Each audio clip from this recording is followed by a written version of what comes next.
सभी मेरे प्यारे दोस्तों को मेरा नमस्कार। और आज आपकी बात आपके साथ हम शुरू कर रहे हैं। और आज हम एक ऐसे विराट पुरुष के बारे में आपको बताएंगे जिनकी आज पुण्यतिथि है और पूरा राष्ट्र उनको आज याद करता है। और ये नाम पिछले बहुत वर्षों से बहुत चर्चा में है। इसके ऊपर टीका टिप्पणी, इसके ऊपर व्याख्यान, उनकी रीति नीति के ऊपर आक्षेप, कई जगह प्रशंसा और भी कई चीजें इस नाम से जुड़ी हैं। और वो नाम है वीर विनायक दामोदर सावरकर। सावरकर जी का नाम आपने सुना है। और सावरकर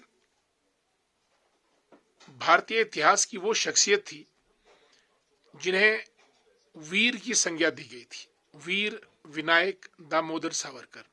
और वीर की उपाधि या संज्ञा इस वजह से दी कि विनायक दामोदर बचपन से ही क्रांतिकारी थे, वीर थे और किसी भी गलत निर्णय, कार्य या योजना के विरुद्ध वो अपनी आवाज बुलंद करते थे।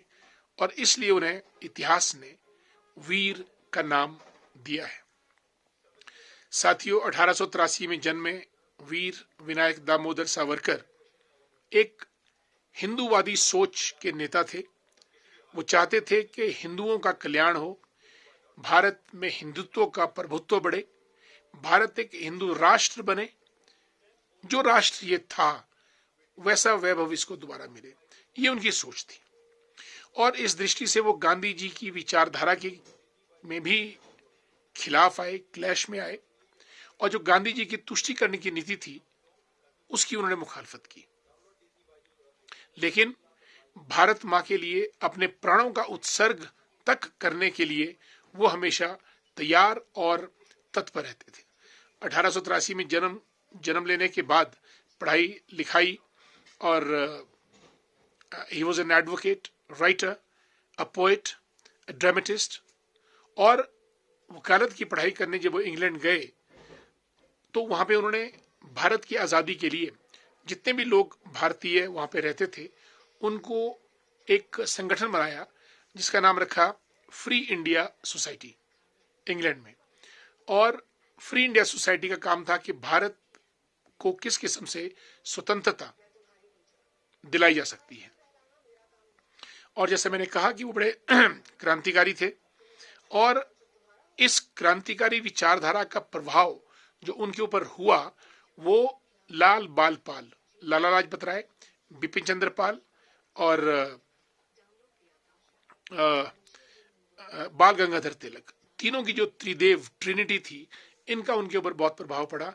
और इंग्लैंड से वो जब एडवोकेट बन के भारत वापस लौटे तो यहाँ पे 1909 में इंडियन काउंसिल एक्ट 1909, मतलब मॉन्टे मेलो मॉर्ले मिंटो रिफॉर्म्स, हमने बहुत बार ये रिफॉर्म्स पढ़े हैं अपने सोशल स्टडीज की बुक्स में।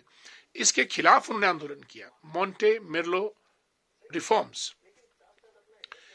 जब उन्होंने इसके खिलाफ आवाज बुलंद की, अंग्रेजों ने उनका पीछा किया, परसिक्यूट किया, उनके गिरफ्तारी वारंट निकाले, उनको जेल में डालने की पूरी तैयारी की। और वीर विनायक दामोदर सावरकर इंग्लैंड चले गए, पेरिस की तरफ उन्होंने कूच किया।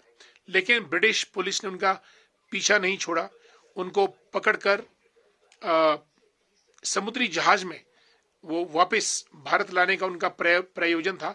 लेकिन जब उनका शिप बीच में एक बंदरगाह के पास पहुंचा तो दामोदर विनायक ने शिप के वॉशरूम से रोशनदान खोलकर अगाध समुद्र में प्राणों की परवाह किए बिना छलांग मार दी। लेकिन और वो तैरते रहे, तैरे भी, किनारे पे आने का प्रयास भी किया, लेकिन पुलिस ने उनको फिर पकड़ लिया, पकड़कर भारत लाए। और भारत में उनको केस चला। 1911 में अंग्रेजों ने उनको 50 वर्षों की सजा सुनाई, कैद। और 1911 में उनको अंडमान निकोबार द्वीप समूह में सेलुलर जेल में कैद कर दिया गया। जेल में गए, लेकिन जो क्रांतिकारी है या जो वीर पुरुष है वो अपनी क्रांति और वीरता जेल में भी दिखाता है। जेल में उन्होंने जितने भी उनके इनमेट्स थे, कैदी थे, उनको पढ़ाना लिखाना शुरू किया, दीवारों पे कविताएं लिखनी शुरू की, हिंदुत्व की, राष्ट्रवाद की, हिंदू कौन है, हिंदुत्व क्या है, ये सब चीजें उनके दिमाग को उद्वेलित करती रहती थी। और वो पर्चे बांटकर जो थे वो जेल से बाहर भेजा करते थे, ताकि समाज में एक नवीन क्रांति का जो है वो संचार हो। 1924 में उनको जेल से रिहा किया गया, सेलो जेल से। वो एक स्वतंत्र प्राणी की भांति घूमने लगे और उनका हिंदूवादी दृष्टिकोण पहले से भी और प्रखर और प्रगाढ़ होता चला गया। इसलिए उनके सभी साथियों ने 1937 में उनको हिंदू महासभा का अध्यक्ष बनाया, जिस सभा का काम था हिंदुत्व का पोषण करना, उसको पल्लवित करना और उसको नई ऊंचाइयों तक ले जाना। और हिंदू महासभा ने हिंदुओं के लिए काम किया और एक राष्ट्रवादी संगठन के नाते भारत भूमि को अंग्रेजों की दास्तान से छुड़ाने के लिए संघर्ष किया। और आपकी जानकारी के लिए वीर दामोदर विनायक सावरकर ने 2 किताबें लिखी, बहुत सुंदर किताबें दोनों। He was a prolific writer. पहली किताब का नाम है the history of the first war of Indian independence. हम जिसको 1857 का गदर कहते हैं, या 1857 का जो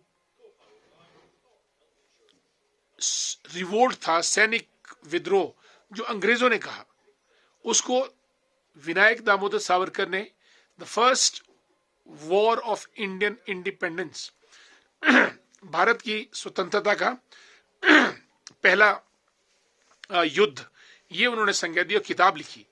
और ये किताब इतनी सुंदर थी, प्यारी थी, अंग्रेजों ने इसको बैन किया।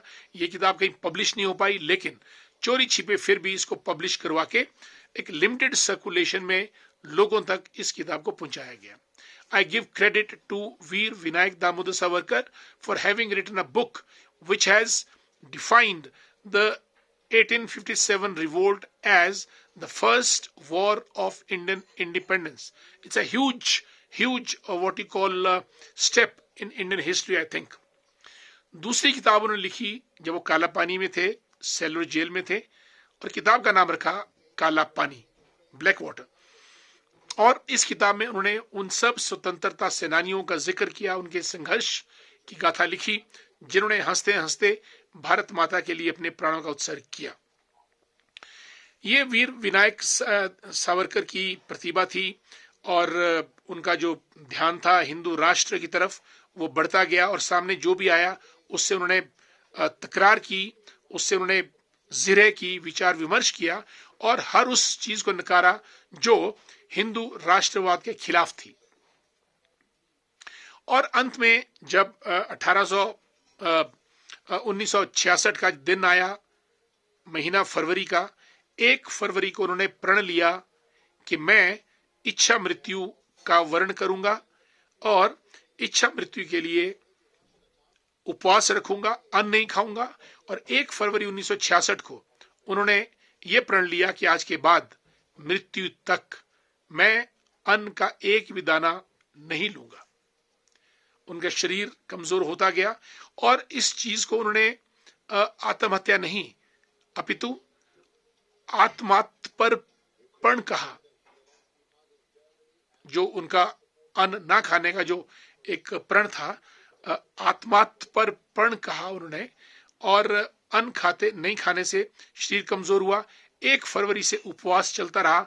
26 फरवरी को 1966 को वीर विनायक सावरकर ने अपने प्राण त्यागे और आज भी उनकी विचारधारा हमारे राष्ट्र को पल्लवित पुष्पित कर रही है। भारत में अगर हिंदू नहीं होगा तो कहां होगा, भारत में अगर हिंदुत्व नहीं होगा तो कहां होगा, और भारत में अगर हिंदू राष्ट्रवाद नहीं होगा तो कहां होगा। उनका मत था कि हिंदू, बौद्ध और जैन को एक होना चाहिए और देश की एकता और अखंडता के लिए आगे बढ़ना चाहिए। सामाजिक स्तर पर छुआछूत के विरोधी थे, अस्पृश्यता के विरोधी थे और बहुत सी सामाजिक बुराइयों के खिलाफ वीर विनायक दामोदर सावरकर ने लिखा भी, अपनी कविताओं के जरिए, अपने नाटकों के जरिए और अपने जो राइटअप्स थे उनके, उसके जरिए उन्होंने काफी कुछ लिखा। आज 26 फरवरी के दिन, उनकी पुण्य जयंती के दिन, हम उनको अपनी श्रद्धांजलि, श्रद्धा सुमन अर्पित करते हैं। और जो कुछ उन्होंने सोचा, जो कुछ उन्होंने लिखा या जो कुछ उन्होंने विचारा, उसका मनन चिंतन एनालिसिस करते हुए भारत भूमि के लिए एक नया पथ प्रशस्त करें, ऐसा मैं समझता हूं। इन्हीं शब्दों के साथ आज की बात आपके साथ मैं यही समाप्त करता हूं।